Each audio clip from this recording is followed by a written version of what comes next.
Hello, welcome to the SHTICK.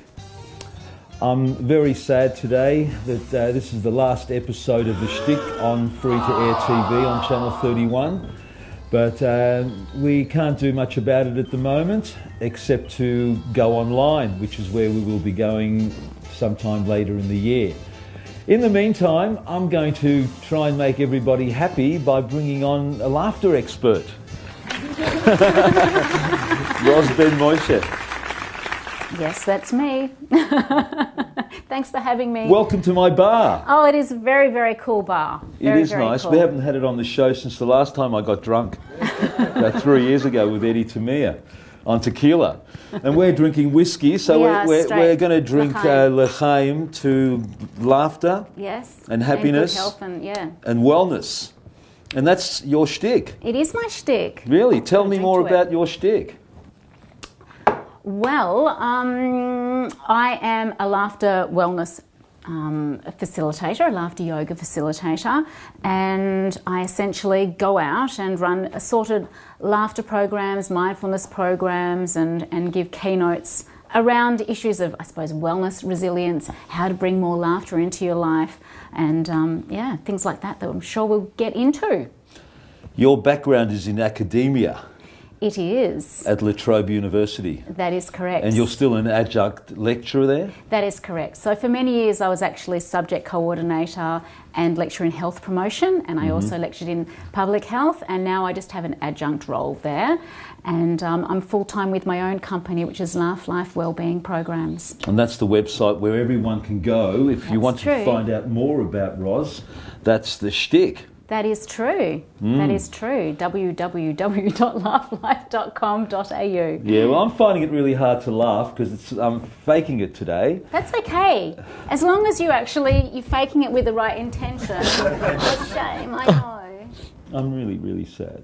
And rightly so. But that's why I brought you on the show. Really? Go out with a laugh, yes. We are going out with a laugh, and we'll continue laughing because the shtick, everyone thinks the shtick is a comedy show.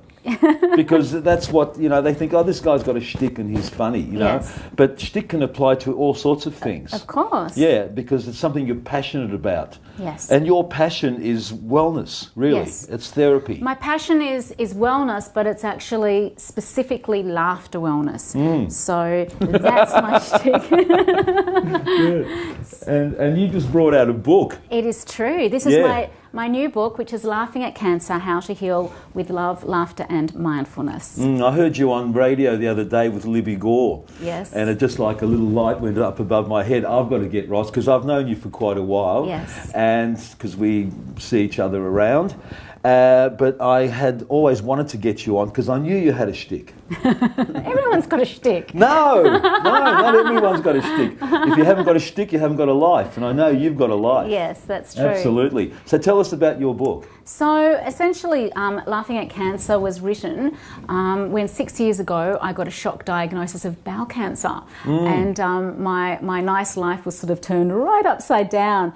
And my initial response was to write, to actually help make sense of it, to help reframe.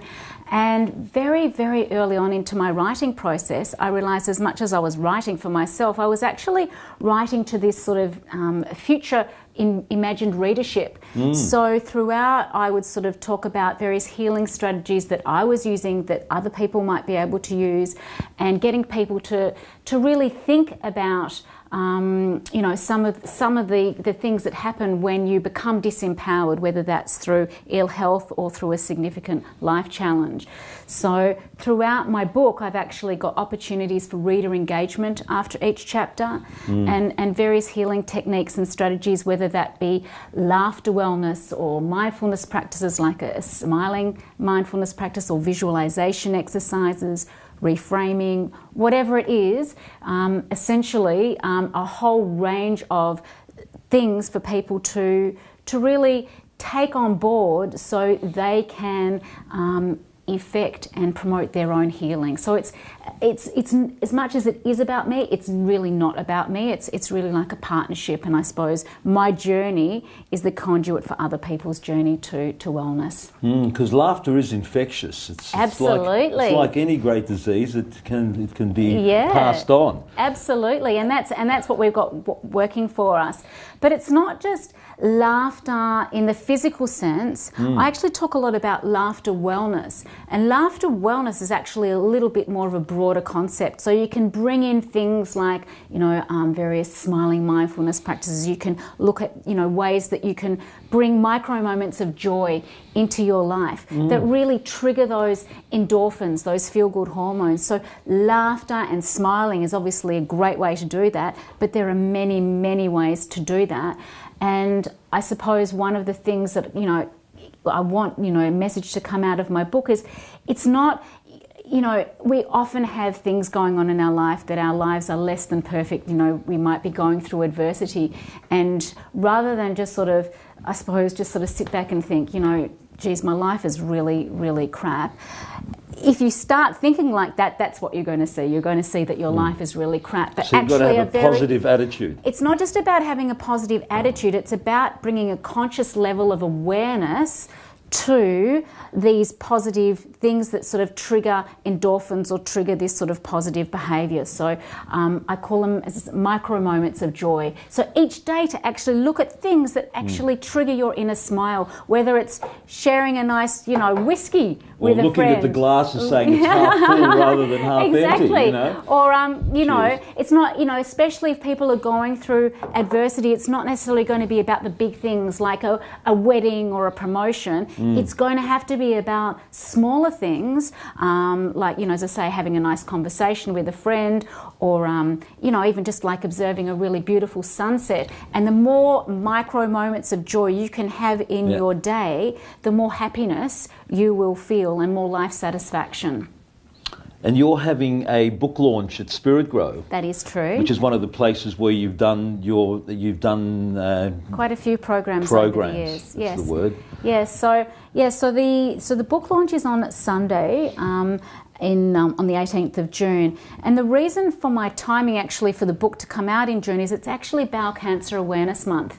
And so actually for all sales that I make through speaking engagements and through my website, www.laughingatcancer.com. Laughing at Cancer? Yeah. That's your other website, so you've got two websites. Website, yes. I'm actually going to be donating to Bowel Cancer Australia because it's actually the second most commonly diagnosed cancer in Australia. And you've overcome it. Thank goodness. You're looking terrific and you're well and healthy again. I was very fortunate in that it was caught early. However, the thing about bowel cancers is that it's an amazing thing. In this day of modern technology, the only way you can actually test the lymph if you have got a malignant polyp where the cells are outside is actually to do a full bowel resection. So I did have a full bowel resection. And I did have an ileostomy. Thank goodness it was temporary. So that was yes, that's what happened with me. But thankfully, everything was good. Fantastic. We're going out now with a video that's on your website. It's called 10 Reasons to...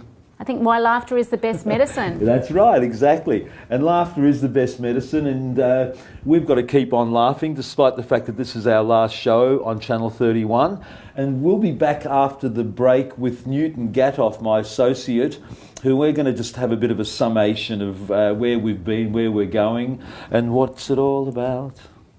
Rosie, is it just... It is really living for the moment, isn't it? It's all about just living right now. It is, and as I say, it's about training your mind to actually, focus on what brings you joy. And the more you focus on that, the more joy you will have. I'm so grateful.